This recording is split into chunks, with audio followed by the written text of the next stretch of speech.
کراچی پاکستان کا سب سے بڑا اور مصروف ترین شہر، روشنیوں کی چکا چوند میں ڈوبا ہوا ایک ایسا شہر ہے جہاں ہر گلی، ہر سڑک اور ہر عمارت کے پیچھے ایک کہانی چھپی ہوئی ہے۔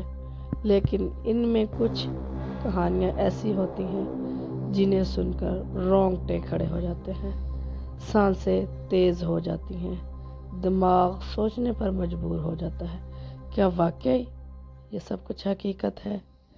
انہی کہانیوں میں سے ایک کہانی سہراب گوٹ کے جنات ہاؤس کی داستان، جو سننے میں تو ایک عام سی لگتی ہے، مگر جو بھی اس کے قریب گیا وہ یا تو شدید خوف زدہ ہو کر لوٹا یا پھر کبھی واپس ہی نہیں آیا۔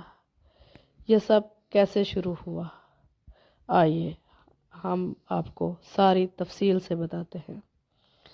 یہ کہانی تقریباً 20 سال پرانی، جب کراچی کے علاقے سہراب گوٹ میں ایک خاندانی حویلی موجود تھی۔ یہ حویلی ایک امیر ذمہ دار عبدالرحمن شاہ کی ملکیت تھی، جو اپنے خاندان کے ساتھ یہاں رہتا تھا۔ گھر کے اندر ہر طرف شاندار سنگ مرمر لگا ہوا تھا، بڑے بڑے قدیم دروازے تھے، قدیم طرز کے فانوس، لکڑی کے خوبصورت کام سے سجی دیواریں تھیں۔ لیکن جتنا یہ گھر خوبصورت تھا اتنا ہی یہ ایک راز میں لپٹا ہوا تھا۔ کہتے ہیں کہ عبدالرحمن شاہ نے یہ زمین ایک ایسے شخص سے خریدی تھی جو اسے چھوڑ کر بھاگ چکا تھا۔ وہ شخص دعویٰ کرتا تھا کہ یہ زمین آسیب زدہ ہے، یہاں عجیب سائے نظر آتے ہیں، رات کے وقت دروازے خود بخود کھل جاتے ہیں اور بند ہوتے ہیں۔ لیکن عبدالرحمن شاہ نے ان تمام باتوں کو نظر انداز کرتے ہوئے یہاں ایک شاندار حویلی تعمیر کر لی۔ کچھ سال سب کچھ ٹھیک رہا، لیکن پھر ایک رات ایسا واقعہ پیش آیا جس نے سب کو ہلا کر رکھ دیا۔ پہلا خوفناک واقعہ جو میں آپ کو سنانے جا رہی ہوں۔ کہانی کے مطابق ایک رات عبدالرحمن شاہ کی بیٹی زینب اپنے کمرے میں سو رہی تھی کہ اچانک اس کی چیخوں سے پورا کمرہ گونج اٹھا۔ جب گھر والے اس کے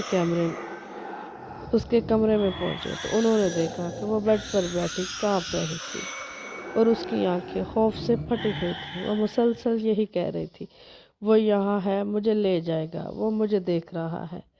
کمرے میں سب کچھ بکھرا ہوا تھا، دیواروں پر عجیب نشانات تھے، کھڑکی کے باہر کسی کے قدموں کی نشانات بھی دکھائی دے رہے تھے، لیکن وہاں کوئی موجود نہیں تھا۔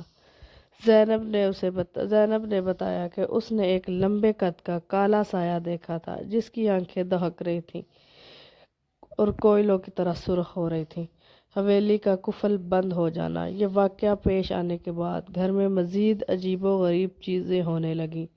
کبھی آدھی رات کو دروازے خود بخود کھلنے لگتے، کبھی باورچی خانے کے برتن خود بخود فرش پر گرنے لگتے، کبھی کسی کے زور زور سے ہنسنے کی آوازیں آتی۔ چند مہینے بعد عبدالرحمن شاہ نے اس حویلی کو ہمیشہ کے لیے بند کرنے کا سوچا اور پورا خاندان یہاں سے کوچ کر گیا۔ لیکن کہانی یہاں ختم نہیں ہوئی۔ جرأت مندوں اور بہادروں نے سالوں بعد کچھ نوجوانوں کا ایک گروپ بنایا جو کہ بھوت پریت اور خالی عمارتوں کی کھوج میں دلچسپی رکھتا تھا۔ انہوں نے فیصلہ کیا کہ وہ اس حویلی کے اندر جا کر حقیقت ضرور معلوم کریں گے۔ ان میں سے ایک نوجوان حسن نے اپنے دوستوں کے ساتھ ایک ویڈیو بنائی، حویلی کے اندر جانے کی تیاری شروع کی۔ وہ رات کے تقریباً 1 بجے وہاں پہنچے۔ ان کے ہاتھوں میں ٹارچیں تھیں اور دلوں میں ایک انجان خوف، لیکن جوش بھی تھا۔